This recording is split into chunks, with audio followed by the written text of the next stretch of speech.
Thanks, Andy. And here's what's making news to 7:35. After a lot of complaints about the Calgary Public School Board's new congregated bus stops, a meeting is set up for next month between CBE officials and the province. When school started last week, parents and kids were faced with fewer bus stops and longer walks to those bus stops. And many are concerned for the safety of their children, especially when the snow begins to fly. They've taken their complaints to the CBE, who says the congregated stops will be reviewed. Parents are also filling in Education Minister David Eggen about what's going on here in Calgary. Last week, he said the situation is being monitored. Now we hear a meeting is set up for next month to talk about the busing issue and the CBE's concerns over a shortfall in funding. The Notley government following through on its promise to freeze tuition and fees for 2 years. The freeze coming into effect as post-secondary students return to school until the government tables its budget next month. Universities and colleges don't know how much funding they're actually going to get, but so far they're welcoming the NDP's pledge to reinvest in education.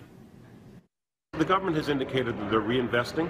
They're sticking to the campaign platform, which is to reinvest in post-secondary, and we certainly welcome that. And so there is a tuition freeze, but that's been offset by the government providing each post-secondary money in their budget to cover that in their base, as well as reinstating the, instead of a 1.4% reduction in our base, they've actually increased it. And so we welcome all of that reinvestment from the province. Laurie Sigurdsson, the Minister of Advanced Education, has met with the presidents of all 26 post-secondary institutions in the province. She says they're encouraged by what her government has done so far. Well, 1 year ago, we had the worst September snowstorm to hit our city in 130 years. Today, the tree canopy still recovering, and it's a long way from being back to normal. Over the course of the summer, as the trees leafed out, we luckily found that the damage wasn't as bad as the potential worst-case scenario. But we got a lot of work to do. The Retree YYC and other initiatives are doing a great job, but this is something that will take years for us to be able to recover, and years beyond that for the trees to grow to replace that canopy. That freak summer storm damaged or destroyed about 1 million trees. Over 2 days, we got up to 35 centimeters of wet snow. So far, about 6,500 trees have been replanted. Well, a new survey suggests many of us are pessimistic about our financial futures and putting retirement on the back burner.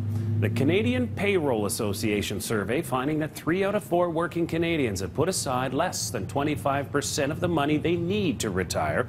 More than 1 in 5 employees surveyed say they'll need to work 4 years or longer than they originally expected before retiring, citing a lack of sufficient savings as the main reason.